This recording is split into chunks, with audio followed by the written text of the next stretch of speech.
Good morning, everyone. I will discuss the Chapter 7, the Dissolution of Cooperatives. So we have three kinds of dissolution. One is voluntary dissolution, second, involuntary dissolution, and the third one is the dissolution by order of the authority. So voluntary dissolution, we have two kinds. First is voluntary dissolution where no creditors are affected kung walang creditors. And we also have voluntary dissolution where creditors are affected. So let's start discussing voluntary dissolution where no creditors are affected. The dissolution may be affected by a majority vote of the board of directors and by a resolution duly adopted by the affirmative vote of at least 3/4 of all members with voting rights present and constituting a quorum at the meeting to be held upon call of the directors. So, tandaan yung dalawang requirement para ma-dissolve na voluntarily yung cooperative. One is dapat may majority vote ng members ng board of directors. And the second one is ipa-affirm yung resolution ng board for the dissolution of or affirmed by 3/4 of all the members with voting rights. So again, majority of the board and 3/4 of all the members with voting rights. Now, provided that the notice of time, place, and object of the meeting shall be published for 3 consecutive weeks in a newspaper published in the place where the principal office of said cooperative is located.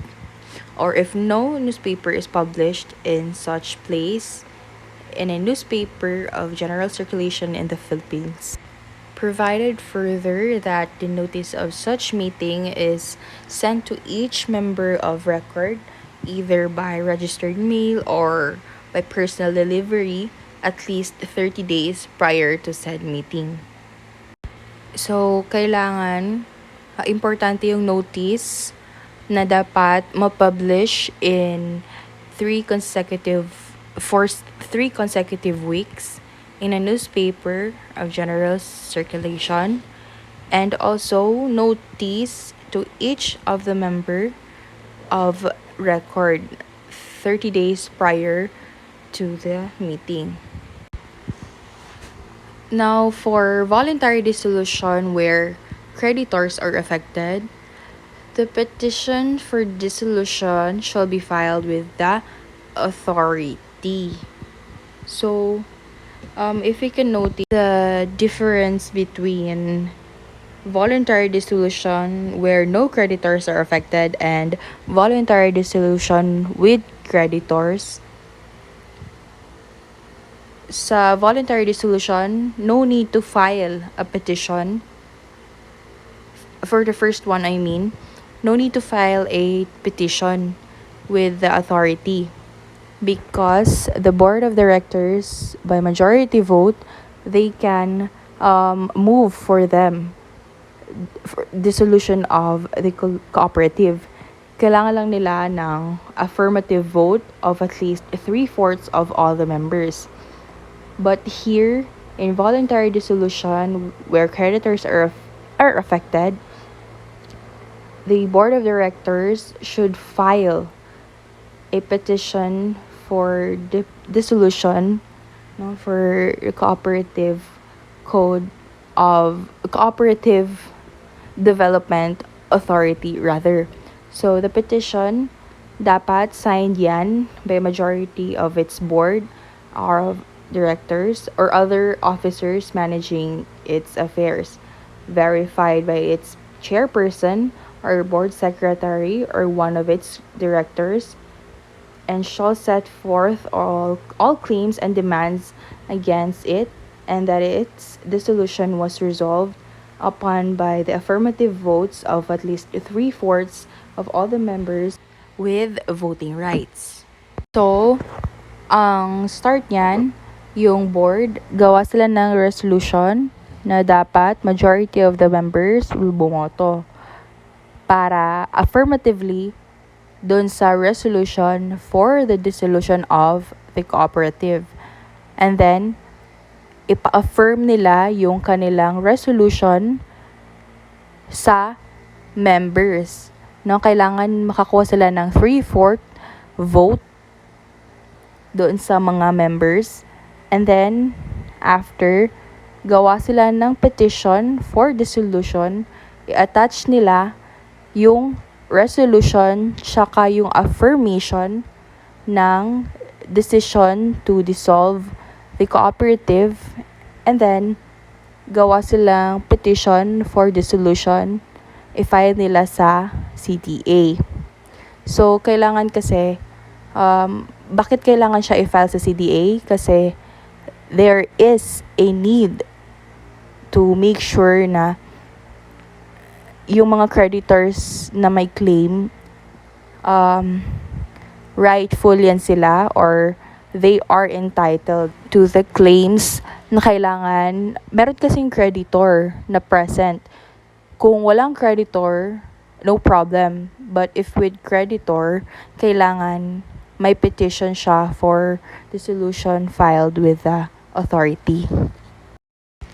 Now, the second kind of dissolution is involuntary dissolution.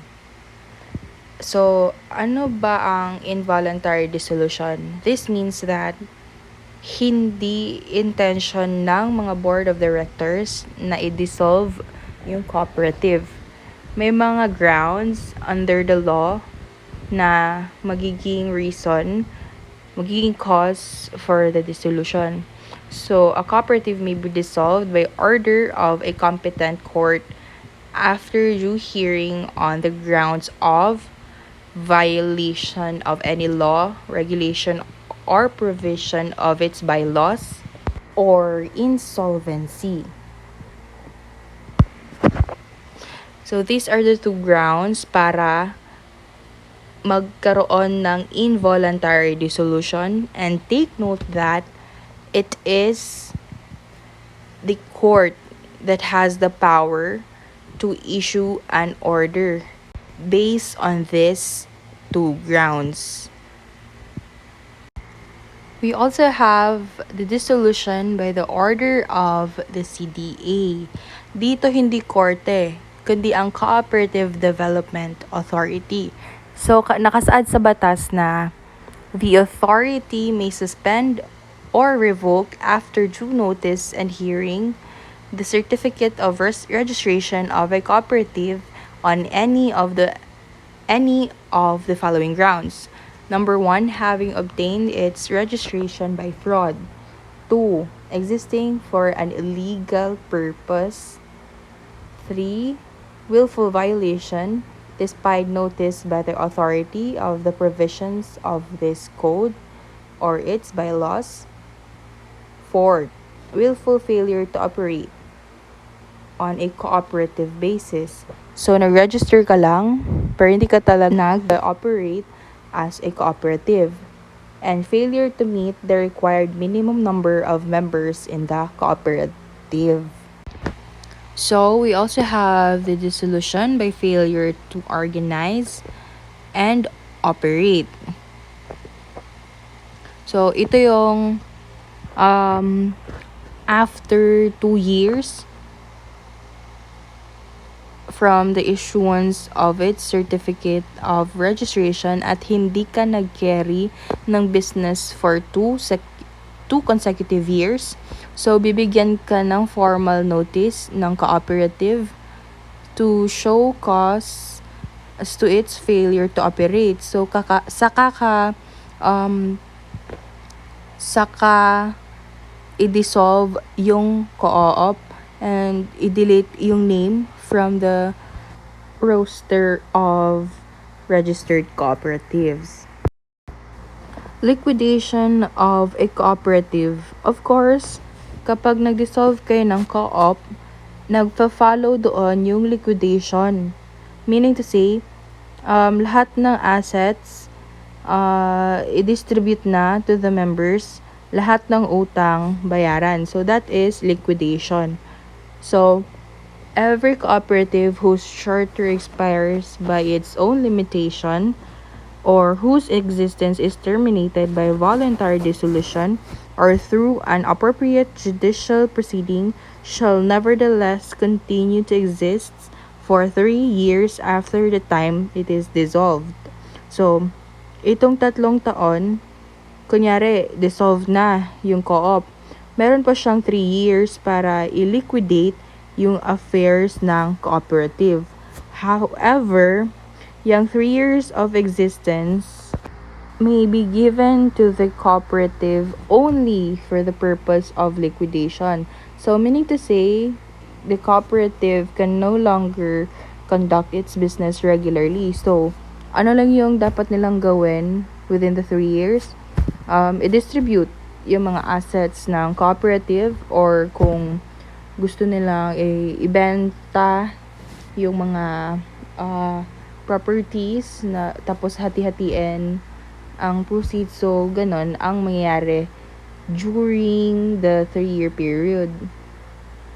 At any time during the said 3 years, the cooperative is authorized and empowered to convey all of its properties to trustees for the benefit of its members, creditors, and other persons in interest.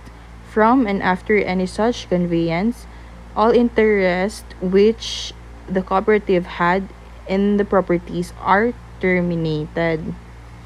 So that ends my discussion on the dissolution of cooperatives.